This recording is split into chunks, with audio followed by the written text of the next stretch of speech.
Alright everyone, here's a second deplatforming story of the day. This one involves Patreon and oddly enough Mastercard, as well as Robert Spencer, who runs Jihadwatch.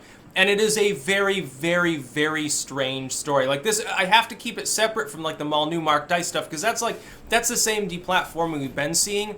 This involves Mastercard, and so they're losing a lot of business. Like Imam Tawhidi and some of these other people are like, oh, I'm cutting off Mastercard, getting a different thing. I'm gonna go with Visa or something. Like I think the bank that I use issues through Visa, so probably not a problem. It's like eventually you're gonna get financial services that crop up just to deal with people that are they've got wrong think and stuff. Trust me, Mastercard's gonna have problems after this moral panic, but apparently they own Patreon, or at the very least they're capable of telling Patreon what to do.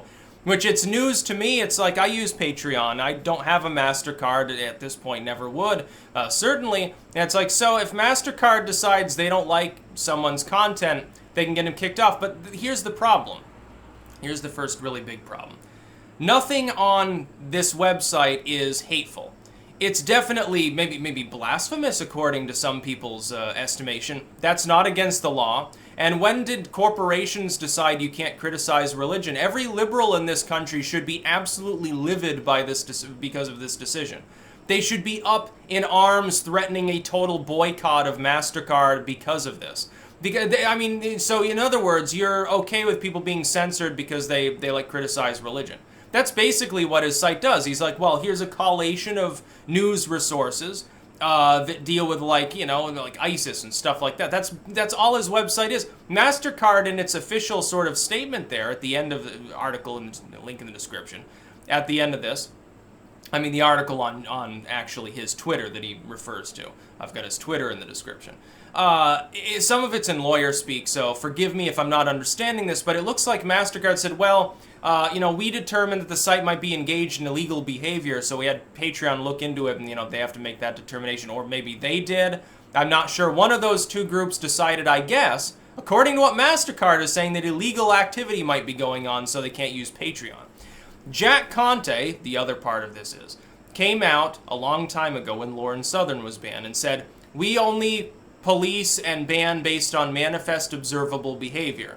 That is, if an individual is manifestly causing harm, they are obviously, they're totally hateful or something, we can ban them off the service. Otherwise, we don't care. If you're not breaking the law or doing things that might be, they might cause a life and limb to be lost or something, yeah, you can use Patreon. How is this site causing any of that? I'm not seeing any hateful content there. I'm seeing a bunch of news sources. Most of it is like linked to outside sources anyway. A lot of it to the lamestream media. So I'm not understanding. Patreon, they need to clarify this. If only for branding purposes, they need to come out and clarify what just happened. Does MasterCard run your company now? Jack, I thought you were in command of your own, you're like CEO of your own company there. Independent company. It just happens to be sort of tied, you utilize PayPal and your, payment processors and stuff. Okay, that's fine. If MasterCard has the ability to ban your users, you need to make it clear to your users that MasterCard can randomly decide that you're not allowed to use the service anymore. Because a lot of people would probably choose not to use your service anymore if they knew, hey, some third-party company might just not like me. Somebody there, some disgruntled employee doesn't like me. For some odd reason, they saw my YouTube video and they put it in that I'm a hate-filled individual and I get kicked off. Can you clarify for us again? These sites are their own worst enemy because they do stuff like this and then they don't even respond when people are upset about it. It's like with YouTube. People get brigaded and mass deplatformed. They always get the strikes reversed. They're never actually legitimate strikes, and yet YouTube never addresses the fundamental issue that's affecting tens of millions of its users who are part of the audience of these people that are getting, in part or whole, deplatformed temporarily pending their appeals. That's becoming an issue for the platform. Millions of people in total are angry at the platform. That's not a good place to be. Patreon is alienating people by not coming out and clarifying what the hell happened. How did he manage to get kicked off your site? He doesn't do any real world like journalism. He doesn't wander around and confront people. He debates people based on religion. When's that been against the rules of any site? Do the terms of service in Patreon say thou shalt not debate people on their religion? That could be construed as bigoted, so you're not allowed to do that while using our service. It's crazy, dude. You're going to end up harming your own service's ability to make money. When you kick someone off, of course, Patreon takes a cut. You've lost that cut now. Potentially people who were on the platform primarily in part for that person, they've left too. It's concerning. My suggestion is that anyone that's a major creator of any form of content should just set up a crypto wallet. I'll be doing that very soon myself. I'm no longer going to rely upon standard services any more than I rely upon standard like tech. It's like I don't sit there and worry. Like when I go to bed at night, I sleep like a baby. I don't wake up and say, oh, I wonder which account has been downed today. I wonder if Patreon has kicked me out. I don't worry about that because my content's unlikely to fall outside of the TOS of any of the sites I'm on. If I get brigaded, I'll appeal the strike. It'll probably get taken off and I don't really worry. But when I see stuff like this, I'm like, why do I want to continue using these services, at least solely, when they look unstable? They don't look reliable to me anymore. Like YouTube, it's like, people get kicked off, people get strikes and stuff. Why wouldn't I use BitChute? Twitter is constantly purging people, the most censored site on the whole internet. Why wouldn't I use Gab? Minds is at this point more stable and considerably larger than any Facebook group. Like, Facebook groups are basically a ghost town at this point. Nobody even uses their fucking site for anything other than Messenger.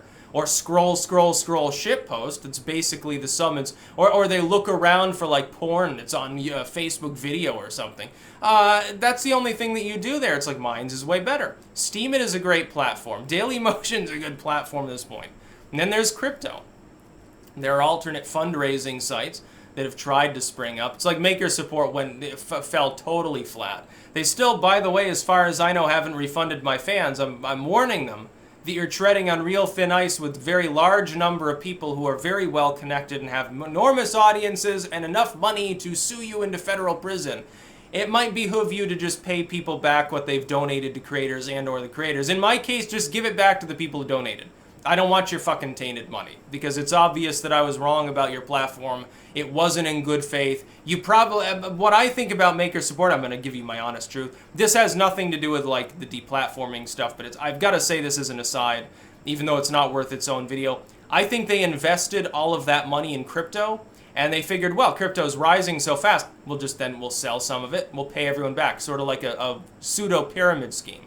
Then crypto collapsed and they didn't have the money to pay people back.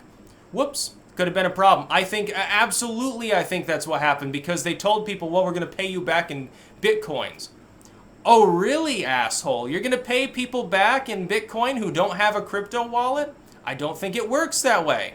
So, yeah, it might be a little bit of a problem. I think if you investigated what actually happened with Maker Support, it'd be a little more nefarious than at first I hoped was the case. Yeah, so I apologize for that. I just gave them the benefit of the doubt because I'm like, well, yeah, there is a lot of deplatforming going on. Apparently, I think there were some shenanigans going on with them. But no, I don't think Patreon should be doing this. It's a dangerous precedent. It's like WordPress. WordPress had been above the fray. People don't get really banned off it. All of a sudden, Jay Dyer goes down. Jay Dyer's not really that out there of a character.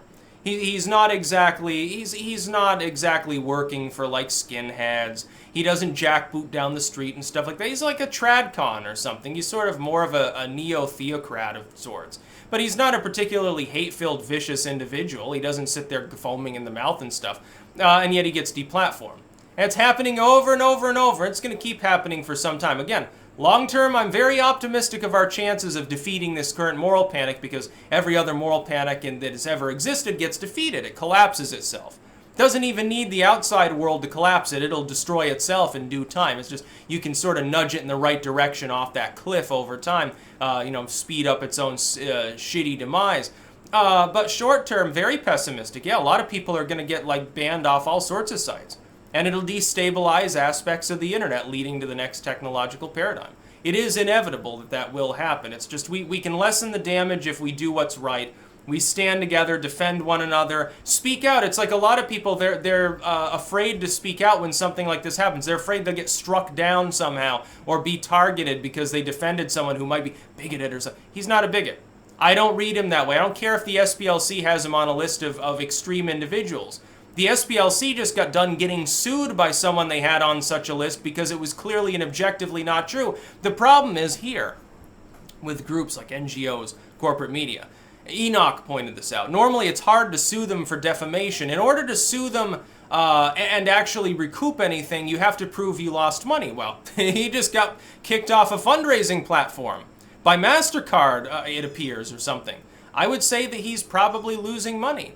Yeah, so then he's got a lawsuit there because he was defamed. According to him, he's been defamed. He doesn't use Mastercard, not under their TOS. He should sue the SPLC then. Yeah, absolutely, for calling him extreme. Look, if he's collating other people's work and saying, look, this is news that happens to relate to the Islamic world, that is not a form of hate. It's not a form of bigotry, and any NGO labeling it such has difficulty. Who cares if he's acerbic towards Islam anyway? Who cares if someone blasphemes a religion? Like, I criticize Christianity. That doesn't make me a hate-filled individual. It means I look at the dogma and I happen to disagree deeply with its tenets. It doesn't mean I hate Christians or have any problem with them. At this point, I'm ambivalent. The doctrine itself, though, it has weird shit in it, like sacrifice your kids and stuff. Yeah, no thanks. And I'll keep criticizing it. No one's going to silence me from doing so. That's about all. Peace out.